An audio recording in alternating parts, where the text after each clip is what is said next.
نعوذ بالله السميع العليم من الشيطان الرجيم بسم الله الرحمن الرحيم أحييكم بتحية الإسلام تحية من عند الله تحية مباركة من أهل الجنة. Di Masjid Ar-Rahim kita mengaji, dan kalau mengaji, mengajilah bersama guru. Salam ini salam yang diajarkan oleh Nabi, yang menjawabnya insya Allah sehat selalu. Assalamualaikum warahmatullahi wabarakatuh.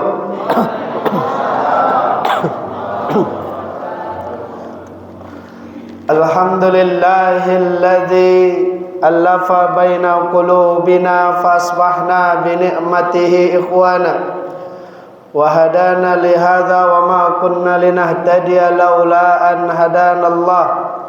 Huwallahu alladzi faddala Ramadan bil Qur'ani was siyami wal qiyam wa ja'ala man qamahu wa shamahu dakhala al jannah fi babi rayyan. Nashhadu an la ilaha illallahul malikul qahhar wa nashhadu anna Muhammadan abduhu wa rasuluhu hasanul bashar.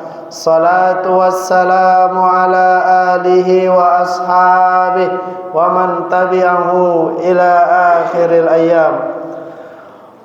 Wa qala Allah ta'ala fil Qur'an, na'udzu billahi as-sami'il 'alim minasy syaithanir rajim. Syahrul Ramadan alladzi unzila fihil Qur'an. Ini nasihat Allah untuk orang yang berprasangka puasa hanya untuk orang yang beriman. Jadi karena sering disampaikan kepadanya ayat ya ayyuhalladzina amanu kutiba alaikumusiyam, wahai orang yang beriman, wajib kepada kalian berpuasa. Akhirnya orang yang merasa tak beriman, tak puasa dia, tapi Islam dia cuma tak puasa. Puasa pak? Tak. Kenapa tak puasa? Iman belum sempurna Ustaz. Puasa pak? Tak. Kenapa tak puasa? Iman awak ni baru lagi tumbuh Pak Ustaz.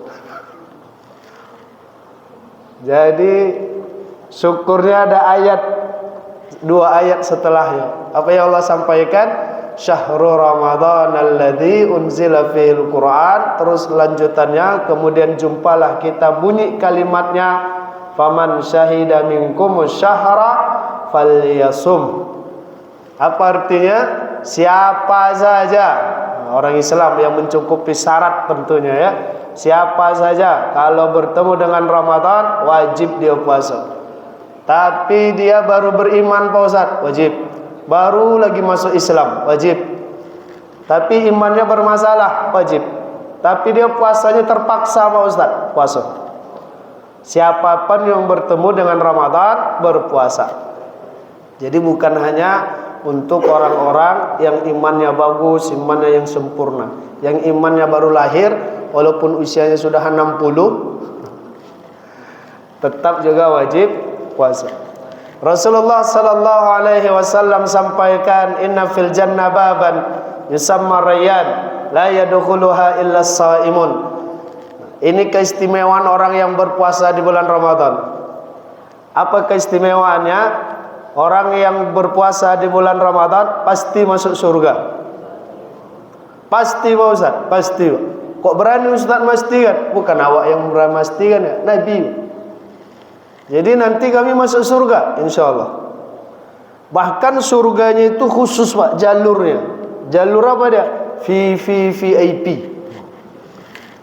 Tak ada di dunia ini jalur itu Pak.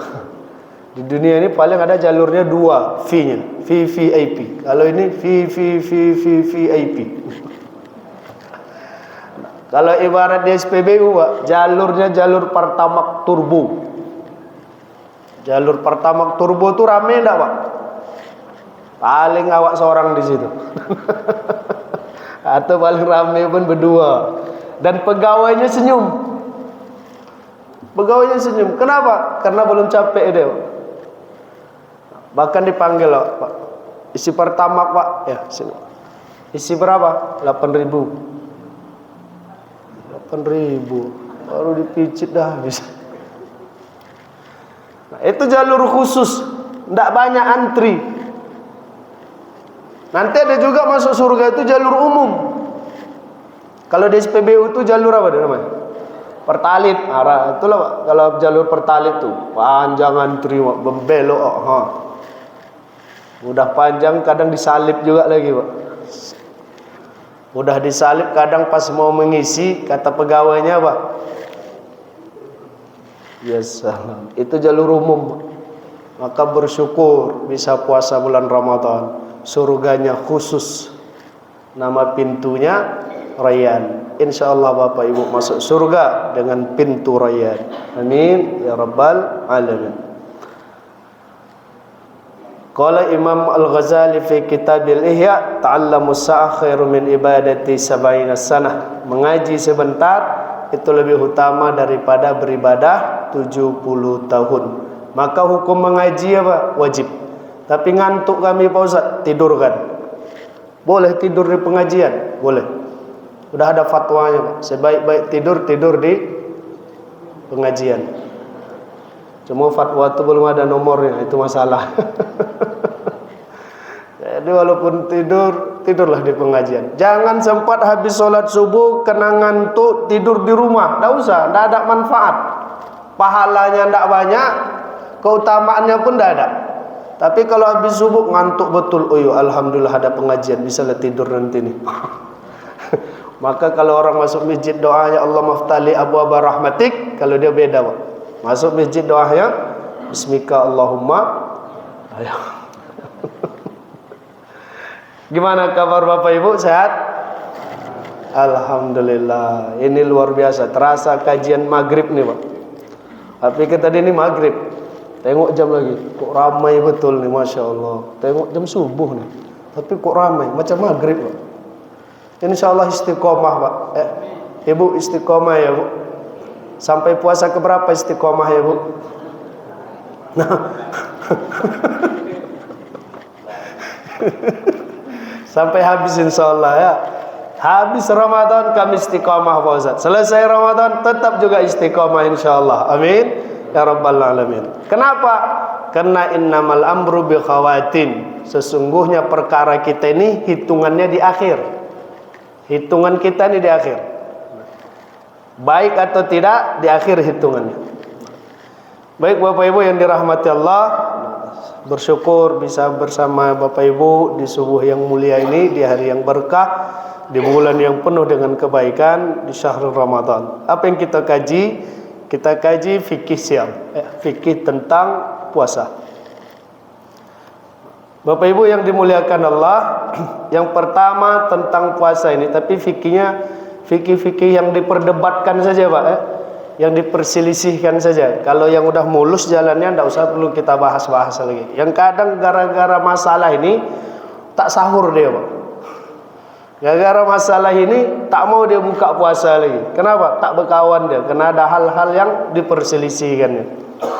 Dan yang penting-penting saja. Karena sekarang ini ada pula model orang yang tak penting itu yang ingin dikajinya. Padahal Nabi sudah sampaikan min husni islamil mar'i tarkuhu ma la ya'ni. Di antara kebaikan orang muslim itu dia meninggalkan sesuatu yang tak bermanfaat kepada dia. Kalau dalam kajinya tak bermanfaat itu apa? Tahu dia tak menambah iman, tak tahu dia tak membuat kufur. Tapi ada model manusia ini ingin tahu semuanya, Pak Ustaz, surga itu kan pintunya 8. Iya. Yang menjaga surga itu kan namanya malaikat Ridwan. Jadi malaikat Ridwan itu jaga pintu surga yang keberapa, Pak Ustaz? Awak kasih tahu pun tak menambah iman dia. Awak tak kasih tahu pun tak membuat kufur dia. Tapi kalau mau dijawab bisa juga.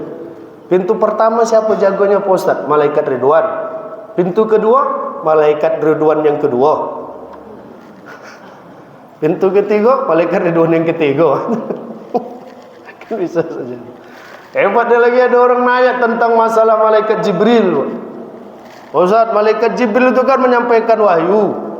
Kini wahyu dah tidak ada lagi Pak Ustaz. Nabi sudah tutup dengan Nabi Muhammad sallallahu alaihi wasallam. Lalu apalah tugas malaikat Jibril itu? Oh, mungkin dia pensiun dini, Pak. Dikasih tahu pun sama kita tak nambah iman kita. Tahulah kita kerja malaikat Jibril itu, nambah iman kita? Enggak. Tak tahu kita kerja malaikat Jibril itu, nambah iman juga, membuat kafir, kufur? Enggak. Nah, jadi sebenarnya yang begitu-begitu tuh boleh dikaji, tapi tak usah menjadi hal yang diutamakan. Ingin tahu, sekadar tahu boleh, tapi sebaiknya kalau mengkaji menimbulkan masalah, lebih baik tinggalkan saja. Min husni islamil mar'i tarkuhu ma la ya'ni. Yang pertama Bapak Ibu yang dirahmati Allah, berkaitan dengan sahur. Kita dikenal dengan waktu imsak. Hebatnya Indonesia nih Pak. Mungkin di Asia, kalau Asia saya belum tahu, entah di Thailand ada atau tidak karena belum pernah ke Thailand. Di Singapura ada atau tidak karena waktu ke Singapura cuma transit waktu itu. Tak sampai nengok jadwal mereka itu. Nah, apakah di antara negara-negara itu punya jadwal imsakiyah? Nampaknya yang menjadi ciri khas imsakiyah itu di kita. Di Arab tidak ada. Waktu imsakiyah, kita kan kalau mau Ramadan tentu mencetak imsakiyah. Banyak, semua cetak. Toko bangunan cetak, ya kan? Toko pemuda cetak. Semua mencetak. Dan hebatnya ternyata waktu imsakiyah itu adalah waktu sholat.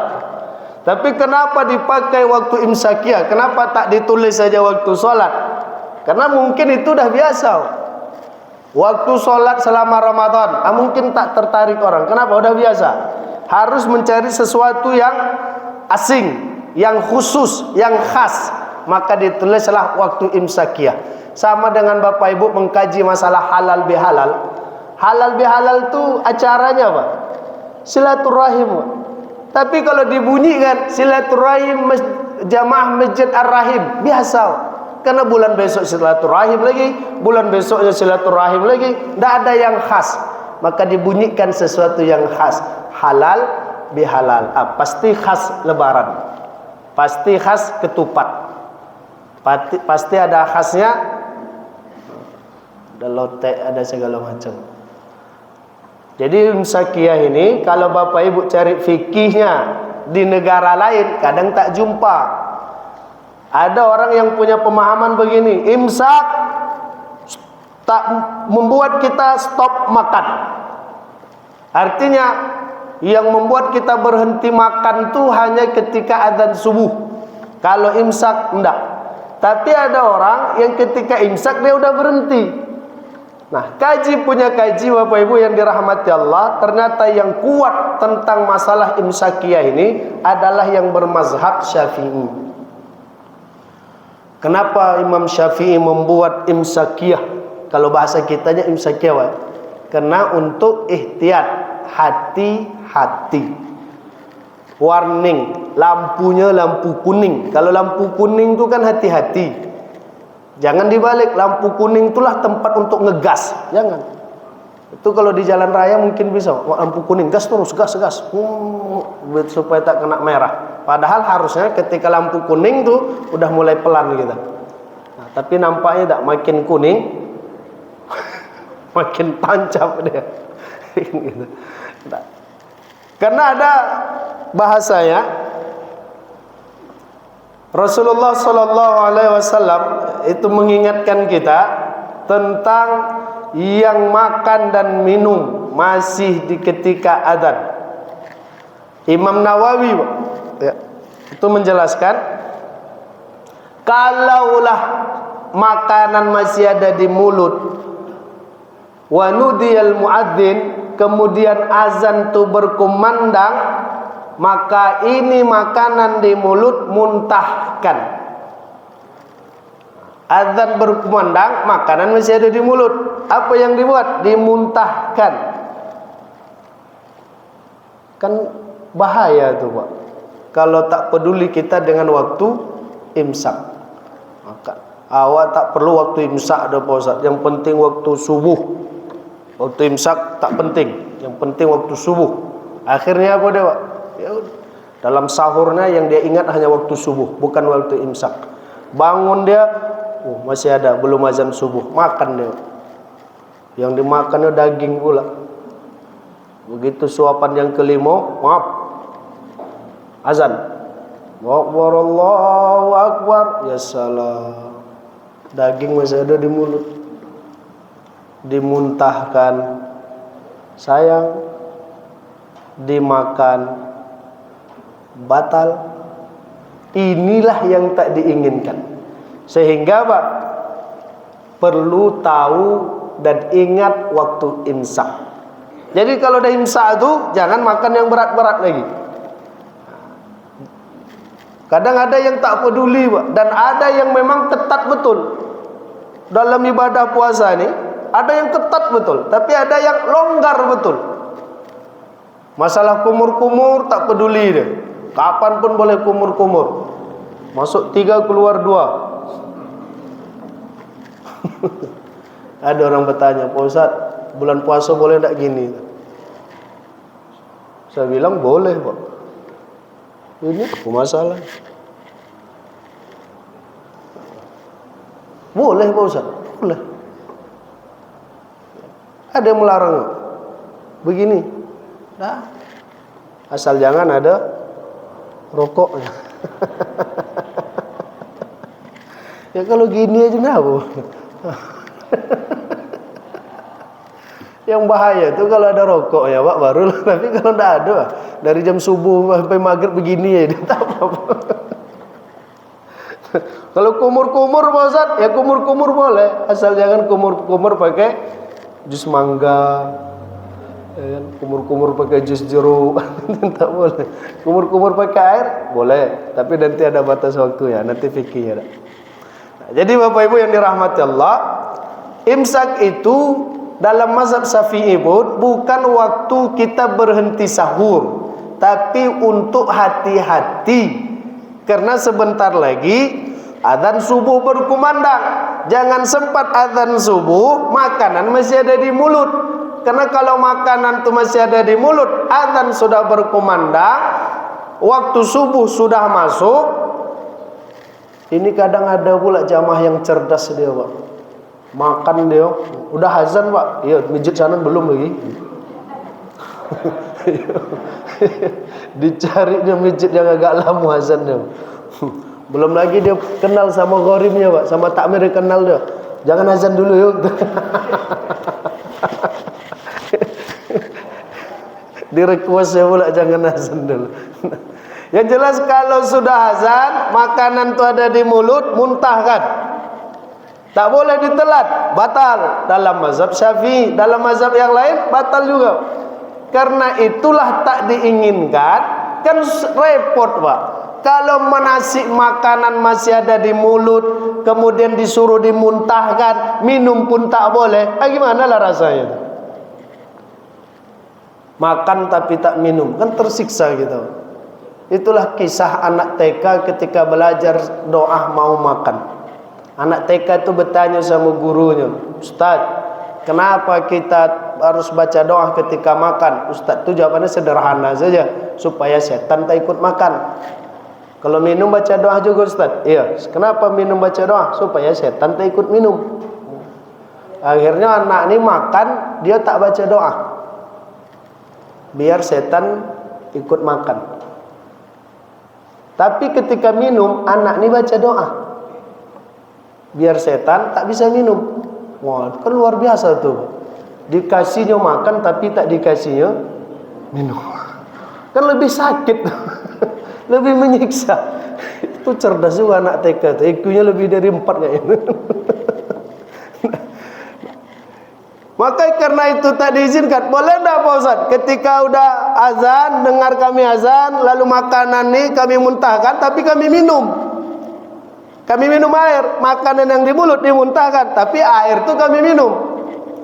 Yang di mulut aja disuruh dikeluarkan, apa yang lagi yang di luar harus dimasukkan ke mulut? Tak boleh. Jadi perlu memang waktu imsakiyah. Tapi tak kami jumpakan imsakiyah ni di negara-negara Arab tuh Pak Ustaz. Tak ada memang. Karena ini khasnya kita. Kita ni kan punya khas masing-masing. Coba kalau kita jalan lewat kan menunduk, Pak. Carilah di negara Arab yang kalau berjalan depan orang menunduk. Tak jumpa. Kami kemarin ketika umroh jumpa Pak Ustaz. Ada ketika kami sholat di Masjidil Haram, lewat depan kami nunduk dia. Itu orang Asia, Indonesia itu. Itu orang Indonesia. Orang Arab dah kan pernah nunduk dia, Pak. Dia jalannya biasa saja. Bahkan awak sholat di langkahnya pun biasa itu. Maka ketika bangkit dari sujud gelap pemandangan awak. Kok gelap lah ni? Oh, pada dalam jubah dia, Pak. Biasa aja sama mereka begitu-gitu. Bagi kita tidak biasa. Jadi tak bisa disamakan. Jangan berjalan depan orang dengan menunduk. Tidak boleh. Tidak. Kita setiap daerah itu punya budaya. Kalau dalam hukum fikihnya disebut dengan al-urf, yaitu kebiasaan. Dulu pada masa Rasulullah ternyata ada warning waktu imsakiyah itu ada, Pak. Imsakiyah itu ditandai dengan azannya Bilal. Ini hadis riwayat Imam Bukhari. Annal Bilalan kana yu'adzin bil lail. Faqala Rasulullah, "Kulu washrabu hatta yu'adzin Ummi Maktum." Kalau kalian mendengarkan azan Bilal, makan dan minumlah kalian, kata Rasulullah. Kemudian, kalau kalian mendengarkan azan Ummu Maktum, berhenti kalian dari makan dan minum. Berarti kalau bahasa kita azan Bilal itu itulah imsakiyah. Jadi memang sudah ada, cuma namanya tidak ada imsakiyah dulu. Tapi Rasulullah sampaikan kalau kalian mendengar azan Bilal itu kalian masih boleh makan dan minum. Tapi kalau kalian mendengar azan Ummu Maktum, kalian tak boleh lagi makan dan minum. Dalam kitab fikih sunnah Imam Syed Sabiq ditanya berapa interval antara azan Bilal dengan Ummu Maktum, kurang lebih 150 sampai 80 ayat. Nah, itu mungkin 10 menit, Pak. Kalau kita baca ayat Al-Quran sejumlah itu, insya Allah 10 menit. Tapi tergantung iramanya juga ya. Cuma kalau murattal biasa itu 10 menit. Jadi kalau dah imsak masih boleh makan. Semua mazhab membolehkan. Tapi Imam Syafi'i menyampaikan hati-hati. Kalau bangun 10 menit lagi azan subuh, jangan makan yang berat. Makan yang ringan saja. Gimana makan ringan tuh Pak Ustaz? Makan ringan tuh yang seperti makanan ringan lah, Pak. Makan ikannya saja. Kan makanan ringan tuh ikan, pakai tempe, pakai nasi sedikit, lagi ladu. Itu makan berat tuh Pak Ustaz. Ya berat ringan lah. Ada beratnya ada ringannya. Kemudian Bapak Ibu yang dirahmati Allah, ada yang meyakini tentang ketika dia sahur itulah sudah niat puasa. Padahal niat puasa itu bukan sahur. Dan tidak orang sahur itu dihukumi puasa. Jadi niat itu tetap harus dibuat di dalam hati. Tapi perkara niat ini kadang diperselisihkan orang. Niat 1 kali untuk 1 bulan.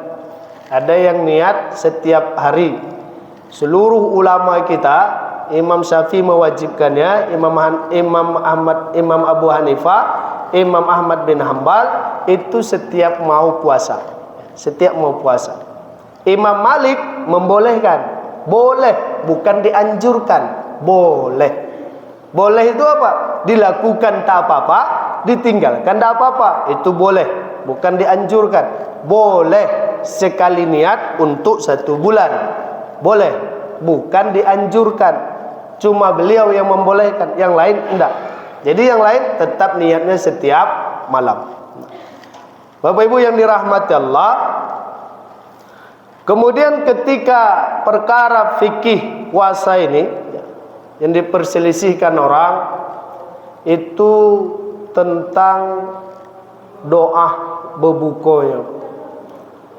Ada yang membaca doa Allahumma laka sumtu. Ada yang membaca doa zahabal zama wa batalatil uruk wa thabatil ujur. Bapak Ibu yang mana doanya? Yang pertama Pak, nomor 1 Pak ya. Nomor 1 sama nomor 1 juga. Katanya ada putaran berikutnya Pak Ustaz. InsyaAllah doakan aja. Allahumma lakasumtu. Tapi ada yang mengatakan anda jangan Allahumma lakasumtu. Yang dibaca itu adalah zahabaz zama. Sampai ada di medsos itu jumpa kita Pak, Allahumma lakasumtu, salah. Zahabaz zama wa batalatil uruk, checklist. Ini yang betul dibaca Nabi. Ini yang tidak dibaca Nabi. Kembali sebelum kita bahas mana yang betul mana yang tidak. Kalau perkara doa, perkara doa ya, doa. Nabi baca doa itu boleh kita baca juga. Nabi baca doa itu kita boleh tak baca doa itu. Nabi tidak baca doa itu kita boleh baca doa itu. Itu sepakat ulama fikih kita 4 mazhab terkait dengan doa. Nabi baca doa itu Pak Ustaz, kami baca, boleh. Nabi baca doa itu tapi kami tak baca, tak ada masalah. Contohnya apa? Misalkan Nabi kalau masuk rumah dia selalu membaca doa. Doanya bukan Assalamualaikum. Awak masuk rumah doanya apa? Assalamualaikum. Hukum.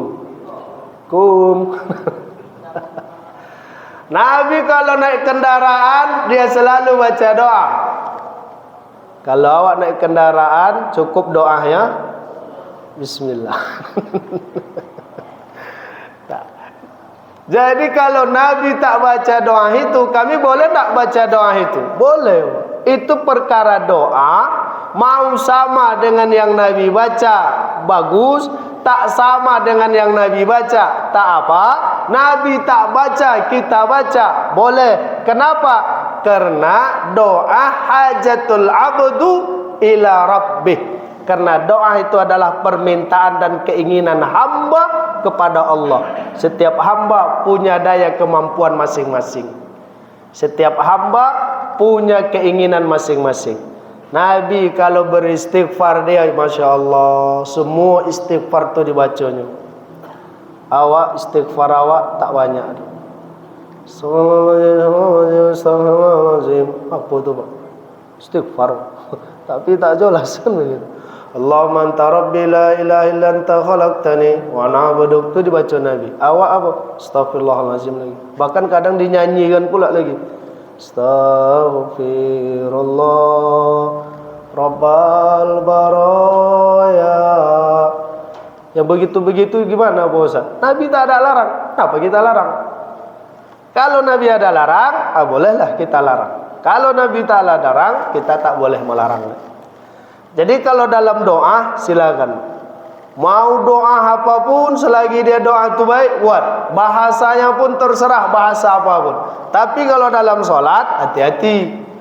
Nah, dalam solat itu tak boleh kita ucap doa kecuali berbahasa Arab.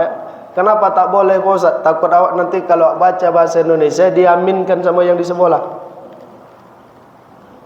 Ketika sujud berdoalah ibu nih, ya Allah ampunilah dosa kami, murahkan rezeki kami, terima puasa kami ya Allah. Kata ibu di yang samping, saya juga ya Allah.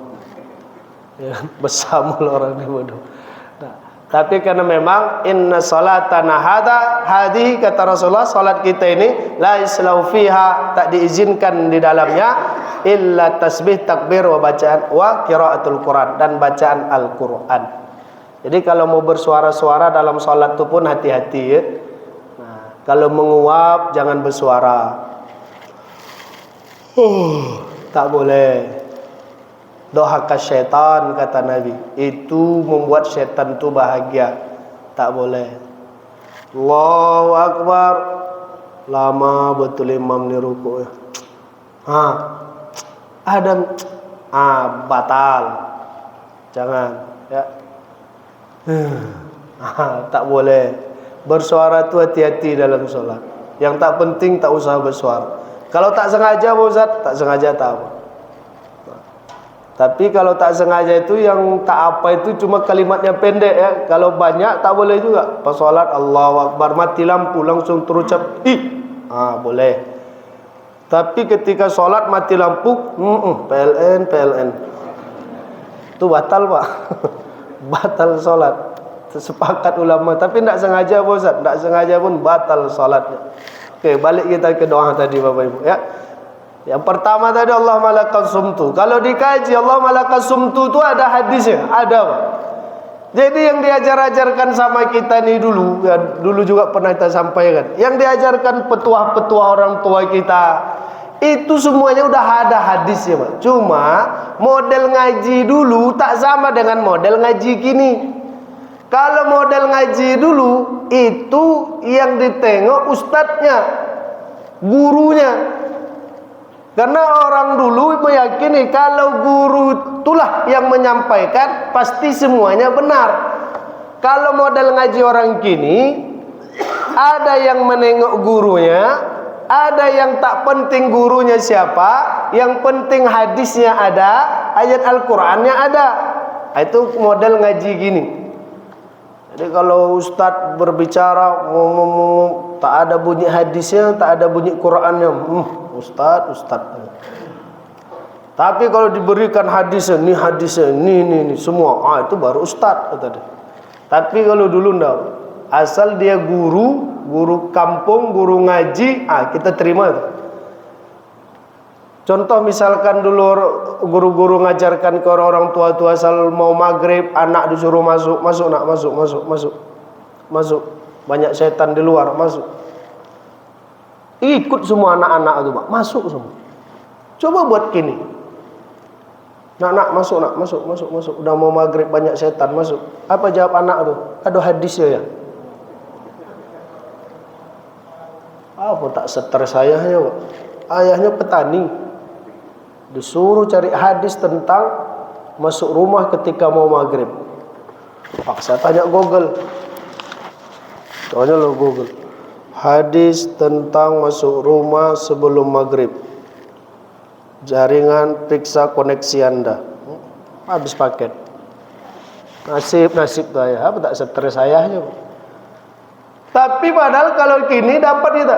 Ada hadis yang nyuruh masuk sebelum maghrib tuh. Tutup pintu, tutup jendela, anak suruh masuk. Ada. Hadis riwayat Imam Al-Bukhari lagi, Pak.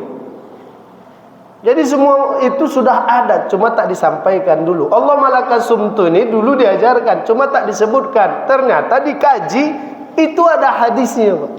Allah malakas sumtu itu hadisnya siapa? Riwayat Imam Abu Daud. Zahabat zama wa batalatil uruk. Itu hadisnya siapa? Hadis riwayat Imam An-Nasai, Imam Abu Daud. Jadi sama-sama dia ada hadisnya. Nah, lalu kami mau pilih yang mana, Pak Ustaz? Pilihlah yang mana yang mudah. Yang menjadi problem berikutnya, kami mau berubahlah, Pak Ustaz. Tak Allah malakas sumtu lagi. Jadi apa? Zahabat zama, Pak Ustaz. Hafal. Zahaba apa? Kata istrinya cepatlah ya, udah azan itu. Zahaba lupa. Kata anaknya yang biasa aja ya, Allah malakas sumtu bikaman. Padahal yang mana dia baca tak ada masalah.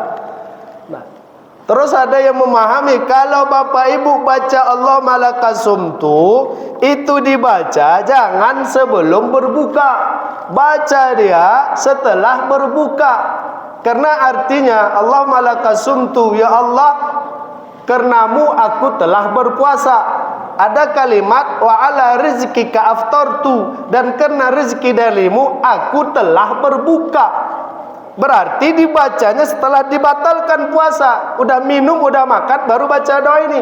Ada yang berpendapat begitu, Pak. Tapi ada yang berpendapat ini doa di awal dibaca. Baca dulu doa ini, baru makan, baru minum. Kenapa? Wah, itulah dikaji, Pak. Macam-macam pembahasannya. Tapi sebenarnya tidak setiap ada istilahnya fi'il madhi itu digunakan untuk kata lampau yang udah lewat. Fi'il madhi dalam bahasa Arab itu bisa menunjukkan pasti, kepastian. Allahumma lakasumtu, ya Allah aku berpuasa. Kalau bahasa kitanya hanya karenamu. Wa ala rizkika aftartu, hanya karena rizki darimu. Itu artinya, walaupun menggunakan fi'il madhi istilahnya. Fi'il madhi itu apa Pak Ustaz? Atau salah kita kaji Pak di subuh nih. Berat kajinya. Nanti udah mata berat, perut pun berat jadi kan. Nah, jadi yang jelas kalimat dan doa ini boleh kami baca sebelum berbuka, silakan. Tak ada melarang ya Pak Ustaz, tak ada. Walaupun artinya karena rezeki darimu aku telah berbuka. Walaupun itu arti. Karena itu fiilnya madhi, bisa tidak diartikan telah, tapi diartikan kepastian. Karena rezekimu aku berbuka, boleh juga. Jadi boleh dia dibaca sebelum, boleh. Boleh baca dia setelah kami berbuka, artinya makan dan minum dulu baru baca ini, boleh. Kami tak baca ini Pak Ustaz, boleh juga. Tak ada baca ya Allah malakasuntu, bismillah aja dibacanya, boleh. Cuma perkara ini pastikan azannya dulu ya. Azannya dulu dipastikan. Apa yang dipastikan Pak Ustaz? Pastikan azan itu azan maghrib. Karena bulan puasa ini apalagi panas yang subhanallah luar biasa panasnya itu. Kadang azan asar tuh mirip betul sama azan maghrib. Bangun tidur pikir udah asar, udah maghrib, rupanya masih asar. Jadi doa ini yang diperselisihkan orang, udah paham kita. Dzabazama, ada yang mau baca itu, silakan. Allahumma lakasumtu, ada yang mau baca itu, silakan. Dibacanya sebelum, boleh. Dibacanya setelah dia batalkan puasa, boleh. Dia tak baca pun boleh. Yang penting dia baca bismillah. Nah, jangan sempat makan dan minum tak baca bismillah. Kadang ada masalah yang tak penting dipentingkan, yang penting tak dipentingkan. Apa itu Pak Ustadz? Yang tak penting dipentingkan. Nantilah kita bahas. Kalau ada yang ingin Bapak Ibu tanya, bolehlah tanya dulu. Silakan kalau ada yang ingin Bapak Ibu tanyakan. Kita buka sesi tanya jawab. Ini tak ada minumnya tuh. Biasa kalau kajian dia rahim nih sedia minum Ustaz. Tapi kini kosong mama. Hemat anggaran.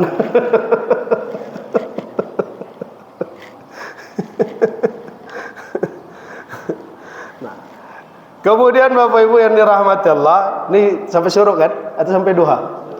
Awak kalau ngaji dia rahim ini semangat ayo Pak.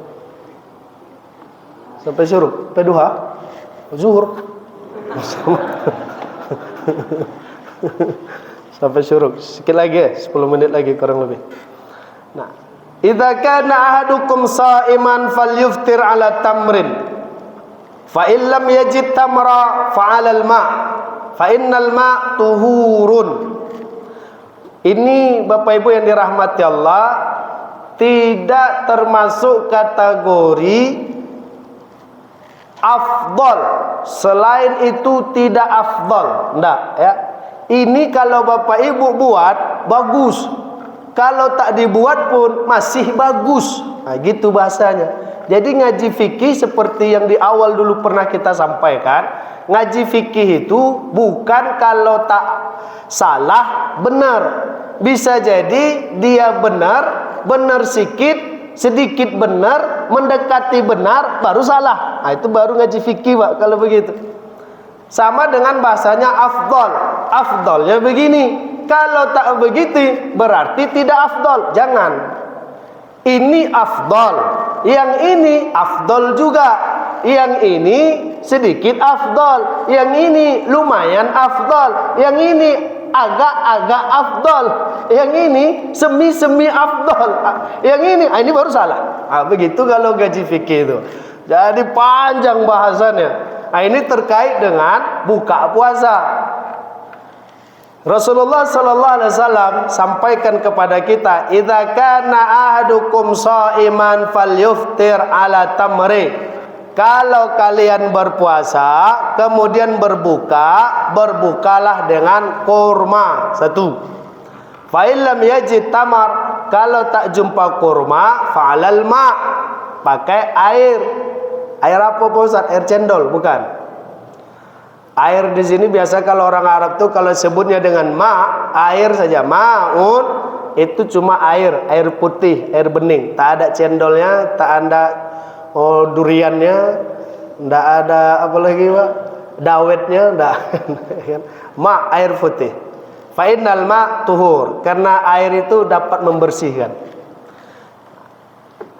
Kalau tak ada kurma, misalkan pertama dulu, ada kurma, ada air putih. Yang mana dulu Bapak Ibu makan? Kurma, ya, kurma. Berapa Pak Ustadz? Bagusnya ganjil. Tapi kalau buka bersama, penitia itu kadang kan mau cepat saja. Kadang tak terkasihnya ganjil Pak. Karena kalau mau menghitung tiga, lama Pak. Kadang main kasih aja. Terus kita paham, kalau makan kurma harus ganjil. Awak dapat dua. Tengok kawan, 3. Oh, ndak iya doh. Ambil punya dia 1. Jangan, tak boleh.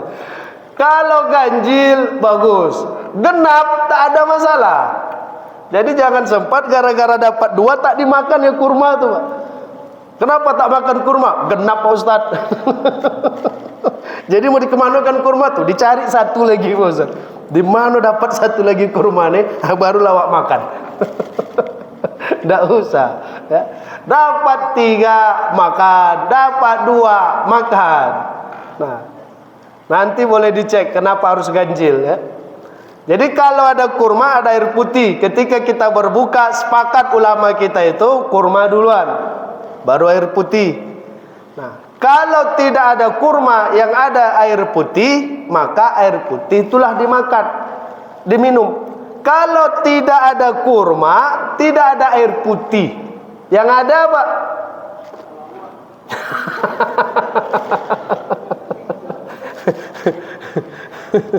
Ada pula orang memahami setiap yang dimakan tuh harus 3 wajib. Jadi kalau salah lawak pun 3 juga dimakan.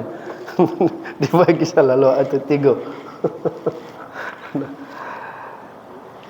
Kalaulah sama dengan yang itu Pak, artinya yang dilakukan Nabi, bagus ya. Kalau enggak juga enggak ada masalah. Nah, sehingga kalau dalam fikih Imam Abu Hanifah yang begini nih, ini masuk sunnah Zaidiyah.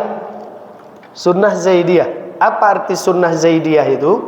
Sunnah Zaidiyah itu dalam mazhab Imam Abu Hanifah, Imam Hanafi, yang dia sama dengan yang Nabi buat, yang kalau kita buat bagus, tak dibuat, tak dibuat, tak ada masalah. Itu sunnah Zaidiyah namanya. Nabi biasanya kalau sholat Jumat pakai baju putih.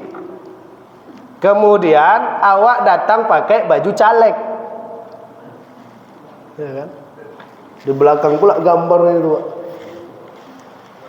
Sholat Allahu Akbar. Tengok yang di belakang. Oh, dapil berapa Pak nih?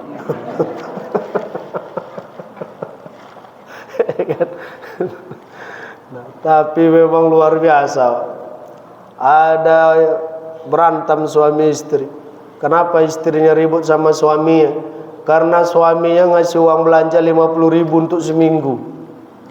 Merepetlah istri itu Pak. Oh, 50.000 seminggu. Ayah pikir cabai tidak naik.